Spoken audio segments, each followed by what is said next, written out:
बरतानवी home office की तरफ से अजालिम कवानीन में तब्दीलियां की गई हैं, जिसके तहत दरख्वास्त दहिंदा को 1 साल बाद काम करने की इजाजत है। अप्रैल में इमिग्रेशन कवानीन में मजीद तब्दीलियां की जा रही हैं। इस हवाले से माहिर कानून सिल्वेस्टर सुलेमान शाह ने दुनिया न्यूज से गुफ्तगू करते हुए मजीद क्या कहा, आइए आपको भी दिखाते हैं। इरफान साहब, देखिए, असाइलम का इस वक्त कोविड के बाद से काफ़ी डिले है, लेकिन अब आपको पता है कोविड की जो सिचुएशन है बहुत बेहतर हो चुकी है और जितना भी स्टाफ है वो अब वापस अपने काम पे आ गया है। लेकिन हालात इतनी ज़्यादा चेंज होते हैं, आपने देखा होगा असाइलम में बैकलॉग बढ़ता जाता है। कुछ ना कुछ जो दुनिया के सारे हालात असाइलम की वजह से तब्दील हो रहे हैं। कुछ अर्सा पहले आपको पता था अफ़गानिस्तान का एक इशू था जिसकी वजह से एकदम से गवर्नमेंट के ऊपर बैकलॉग बढ़ गया और उन्होंने उनको लाने के लिए सोचा। अब जो इस वक्त जो नई पॉलिसी गवर्नमेंट ने, जो कंसेशन पॉलिसी जो इस वक्त रशिया और यूक्रेन के लिहाज से जो मसाइल चल रहे हैं, उसमें यूक्रेन के लिए उन्होंने ये अनाउंस किया है कि अगर कोई ब्रिटिश सिटीज़न, उनकी फैमिली जो कि डायरेक्ट फैमिली मेंबर्स हैं, वो यूक्रेन में रहते हैं तो वो उनको यहाँ पे ला सकते हैं। उसका उन्होंने पूरा एक तरीक़ाकार दिया है कि चाहे वो बच्चे हैं, उनकी डायरेक्ट फैमिली मेंबर्स हैं, उनके एडल्ट डिपेंडेंट रिलेटिव रूट हैं, तो वो उस सूरत में फैमिली कंसेशन के अंदर वहाँ से ला सकते हैं। ओवरऑल अगर आप असाइलम की पोजीशन देखें, सिस्टम स्टिल थोड़ा सा बिगड़ा हुआ है और कंट्रोल से बाहर है, क्योंकि ऑलमोस्ट 50,000 एप्लीकेशंस जो हैं फुल असाइलम की वो पेंडिंग है। स्क्रीनिंग इंटरव्यू में टाइम बहुत ज़्यादा लग रहा है क्योंकि अपॉइंटमेंट नहीं दी जा रही होम ऑफिस के अंदर, क्योंकि सेक्रेटरी ऑफ स्टेट ने पहले भी जितनी दफ़ा अनाउंस किया कि हम इस सिस्टम को सही करेंगे, लेकिन वो अब तक उस सिस्टम को सही नहीं कर पाए, बल्कि दिन ब दिन उसमें बहुत सी डिफरेंट कॉम्प्लिकेशंस पैदा हो रही हैं, कोई ना कोई मसाइल पैदा हो रहे हैं। असाइलम का रुझान देखें अगर, तो अभी तक जो बॉर्डर कंट्रोल था वो भी नहीं हो पाया है और लोग डेली बेसिस के ऊपर आ रहे हैं। तो इस वक्त होम ऑफिस के ऊपर काफ़ी बर्डन है। एक प्रॉपर पॉलिसी जो है बनती है, लेकिन वो अभी तक उसके ऊपर काम सही तरीके से नहीं हो जा रहा। पर एक बहुत अच्छी चीज़ इस वक्त होम ऑफिस ने की है, जिस तरह मैं पहले भी इस चीज़ को बताया था आपके एक प्रोग्राम के तफस्सुस से, कि अगर आपका केस होम ऑफिस के अंदर पेंडिंग है और उस केस को 12 महीने हो गए हैं, तो होम ऑफिस इस वक्त वर्क परमिशन जो है वो अलाउ कर रहा है शॉर्टेज ऑक्यूपेशन लिस्ट के अंदर। और अगर आप देखें स्पेशली लास्ट 6 से 8 महीने में तो बहुत ज़्यादा वर्क परमिशन मिली हैं लोगों को, और mostly health and care sector में बहुत से लोग काम कर रहे हैं, क्योंकि जो परमिशन मिल रही है वो शॉर्टेज ऑक्यूपेशन लिस्ट में। तो ये एक बड़ा अच्छा कदम है कि होम ऑफिस ने उठाया है कि इनको वर्क परमिशन दे रहे हैं, और वो जो उनकी शॉर्टेज ऑक्यूपेशन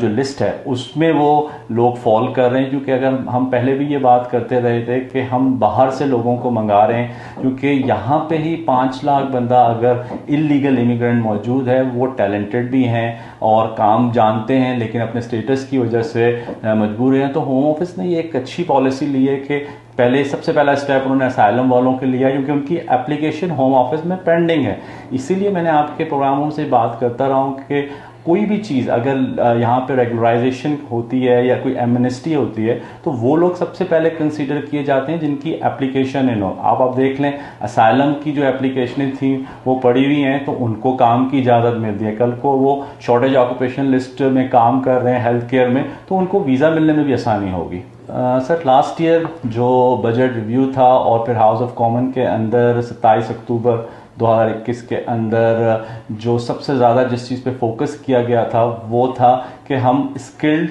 वर्कर को यहाँ पे लेके आएँ, टैलेंटेड लोगों को ले आएँ, और वो लोग आएँ और वो यूके की इकनॉमी को बूस्ट करें, जिसमें 3 कैटेगरीज अनाउंस की गई जो कि स्प्रिंग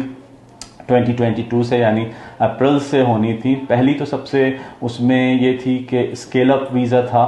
दूसरा वीज़ा जो था हाई पोटेंशियल इंडिविजुअल वीज़ा था, और दूसरा जो था उन्होंने कुछ वीज़ों को चेंज करते हुए, मतलब वो मोबिलिटी स्कीम के अंदर वो ले आए, जैसे कि इंट्रा कंपनी ट्रांसफ़र था और ओवरसीज़ जो लोग यहाँ आके अपनी कंपनी बनाते थे, जो रिप्रेजेंटेटिव ओवरसीज़ रिप्रेजेंटेटिव एप्लीकेशन थी, उनके अंदर कुछ चेंजेस की। क्योंकि उसमें पहले लिमिटेशन स्टाफ आप ला सकते थे कि अगर आपके साथ एक है, तो अब आप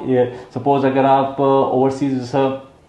कंपनी यहाँ पे आती है और वो अपनी ब्रांच या सब्सिडरी बनाती है, तो वो अपने साथ कंपनी से लोग यहाँ पे ट्रांसफ़र करके लाए जा सकते हैं। ये नहीं कि एक डायरेक्टर आएगा तो वो बाकी जो है एम्प्लॉय यहाँ से लिया जाएगा, आप दूसरे भी ला सकते हैं। इंट्रा कंपनी ट्रांसफ़र के अंदर भी बहुत सी तब्दीलियाँ आई हैं कि उसमें ग्रेजुएट स्कीम और ये सारे लोग आ सकते हैं। सेकंड सबसे अच्छी चीज़ जो है, जो ये तीनों वीज़ों की बात की, इसके अंदर स्पॉन्सर लाइसेंस की ज़रूरत नहीं होगी। एक सबसे अहम चीज़ जो कि स्केल अप वीज़ा है, जो कंपनी इस वक्त स्केल अप हैं, जिनका मेन सबसे पहले तो ये पता होना चाहिए कि स्केल अप वीज़ा जो है वो किस तरह का है और कंपनी को क्या रिक्वायरमेंट है। तो उस कंपनी में आपका जो 3 साल का जो ग्रोथ है रेवेन्यू के लिहाज से, वो 20% अगर है या उससे ज़्यादा, या एम्प्लॉयमेंट साइड पे 10 एम्प्लॉय हैं, तो वहाँ पे आप एक टैलेंटेड बंदा ला सकते हैं। और सेकंड, उसमें सबसे अहम चीज़ जो है कि नॉर्मल जिस तरह स्किल्ड वर्कर में सैलरी थ्रेशोल्ड